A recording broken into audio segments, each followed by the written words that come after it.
What's good, YouTube? And welcome to episode 2 of NFL Talks with JC. And today, we're going to be talking about my favorite squad. That's right, you know them, you love them, if you're like me, the New York Giants. Now, in today's episode is titled The New York Giants, a roller coaster of a season. Why a roller coaster, you ask? Well, because that's just what it was. A roller coaster of a season. Jeez. I know the first 5 weeks, whew, I was sitting there thinking, well, who are they going to take with their top 5 draft pick? Yeah, I was thinking that. And I'm pretty sure a lot of Giants fans out there were thinking the same thing. Because it seemed like we couldn't get anything going on offense until week 5, where we actually managed to score a touchdown in the first quarter. The crazy thing is, having an offense be held with 0 touchdowns in 2 weeks, that's crazy. Like, how many times has that actually happened before? You know what I'm saying? Like, that doesn't even make any sense. Like, going straight field goals like 2 games in a row? That was very disappointing. And some of those losses were less than ideal. Now, it's like we were in 4 out of those 5 games. Only game where we really got blown out? Definitely, well, as sad as it is to say, against San Francisco. That's right. Go ahead, laugh. I know, it's embarrassing, because of the fact that the Giants really got blown out by a ridiculously injured San Francisco 49ers team. Like, let's see. No Jimmy G, no Raheem Mostert, no George Kittle, no Nick Bosa, no Richard Sherman. Like 5 of their main people, and we still couldn't find a way to beat them. That's just sad. But the truth is, what really hindered us against San Francisco? Poor offensive play, turnovers, way too many 3-and-outs. And it's like, yeah, the Giants have a good defense, but come on, man. You cannot expect them to go out and perform every single drive. Of course, it's like, yeah, we gave up 30-some points, but the only reason we gave up that many points is because our defense was gashed by the time the second half came around. It's like you can't have them on the field for 18 minutes in the first half and expect them to just come out and be their usual selves in the second half. That's just not how it works. Yeah. So first 5 weeks started off 0-5. Then we got that good win against Washington.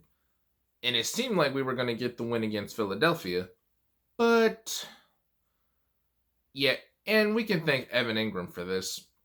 Dropping a pass on a crucial third down. How do you like that throw was perfect. That was such a soul-crushing drop. What didn't help is the fact that the defense committed 2 penalties on the next drive. 2 huge penalties.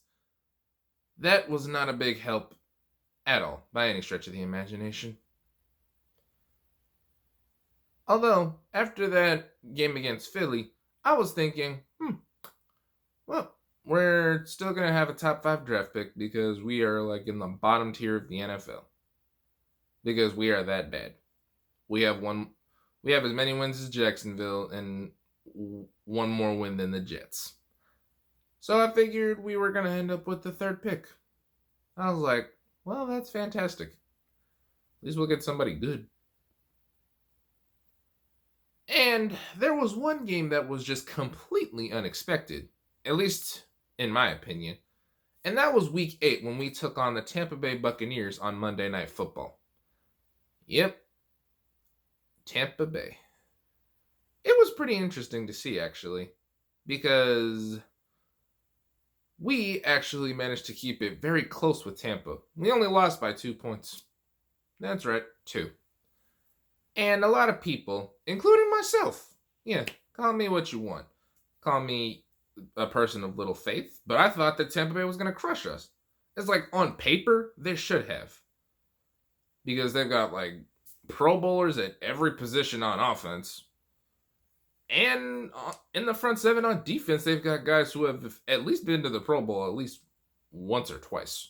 Well, minus Devin White because, well, It's only his second year, but still, you get my point. And on top of that, it was just very surprising to see them go out and perform like that. Plus, we were the first team to run for 100 yards against the Tampa Bay Buccaneers in like 14 games. Surprising, isn't it? Extremely.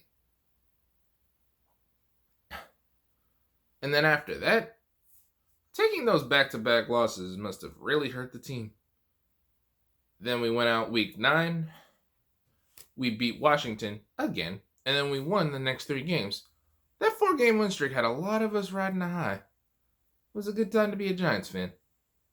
But then we had three losses in a row where we lost by 13 points or more. I just thought, what the heck is going on? But truthfully, I put the loss to the Cardinals on Daniel Jones. Sorry, DJ, but if you ever see this ain't hate. It's just a fact, man. It's like he held onto the ball too long. He got sacked at least 7 times. Yeah, 7 times. 4 by one person. I'm not sure what happened. It's like the Giants just completely crumbled. Now, defensively, they kind of did their thing. They only let up 2 touchdowns the entire game. Like, those 26 points, only 2 of them were touchdowns, surprisingly. Yeah, there was that. What else?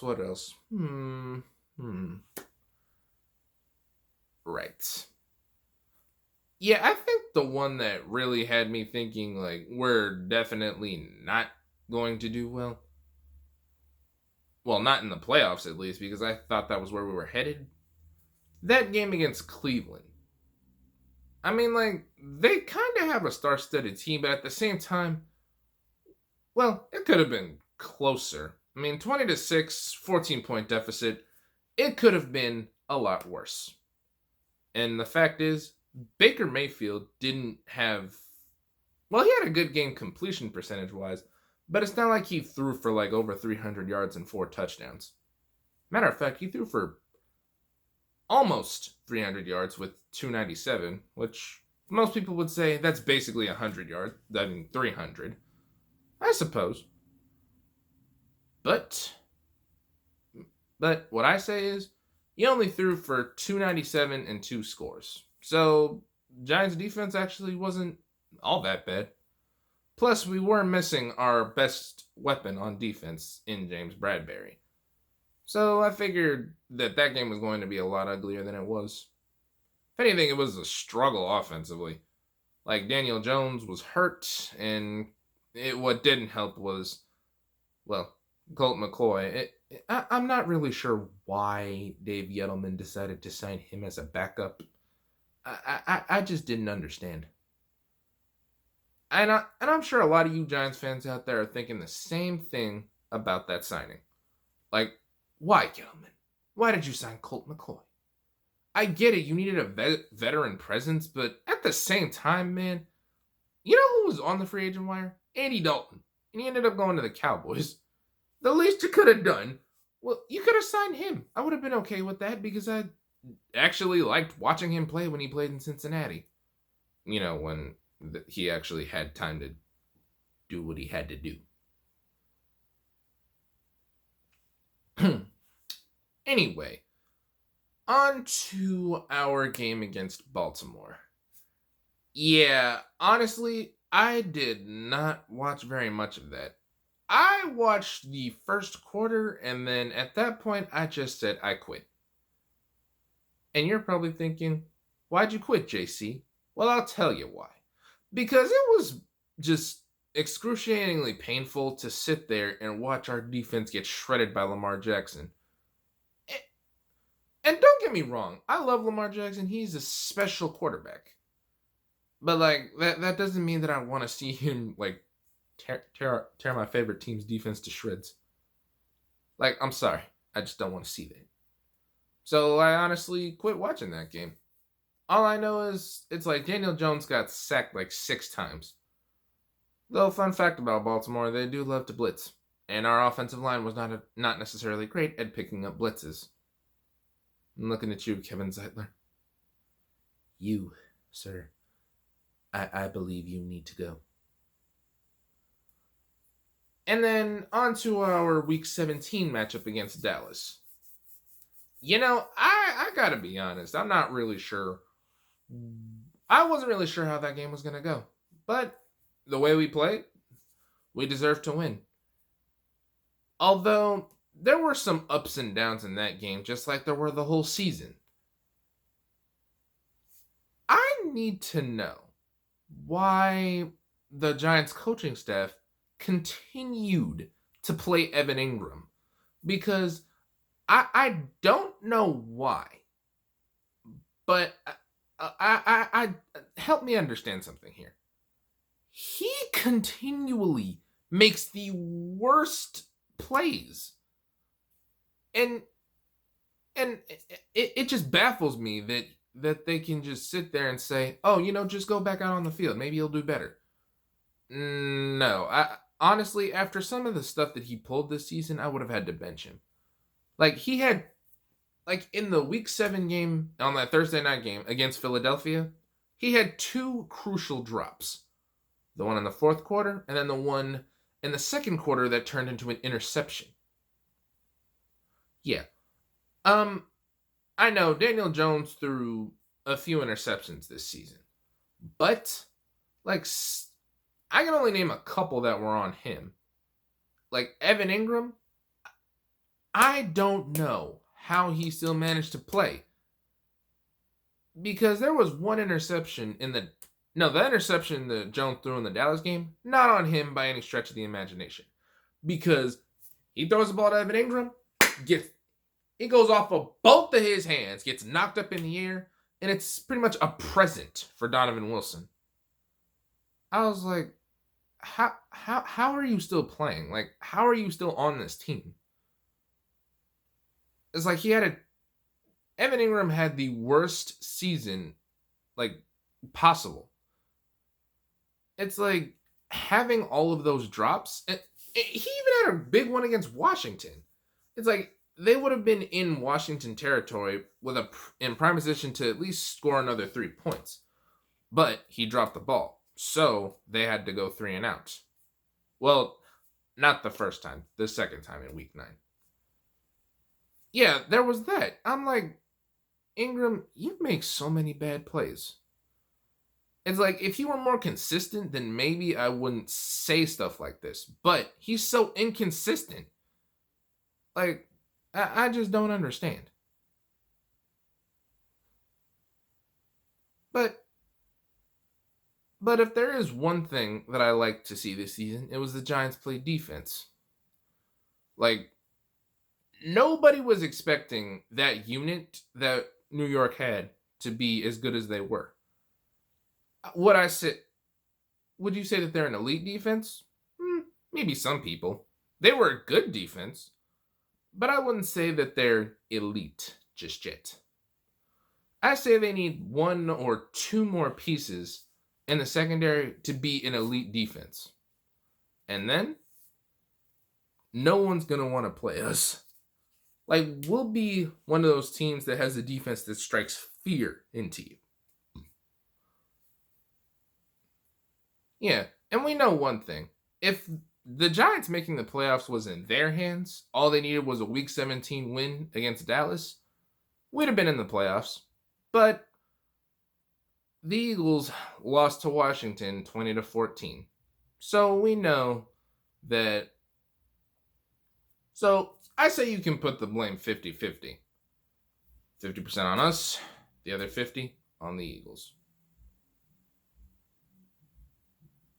Mostly due to the fact that they kind of just blew it. I mean, God knows I don't understand how you do that against Washington twice, but hey. But all I know is it's like the Giants need a few more things, and they'll be good to go next season. So it's like anybody that plays them, you better watch it. Mainly because we're an offensive lineman, a wide receiver 1. and really a great edge rusher away from being an NFC contender. So yeah, that's really all I got to say in this video.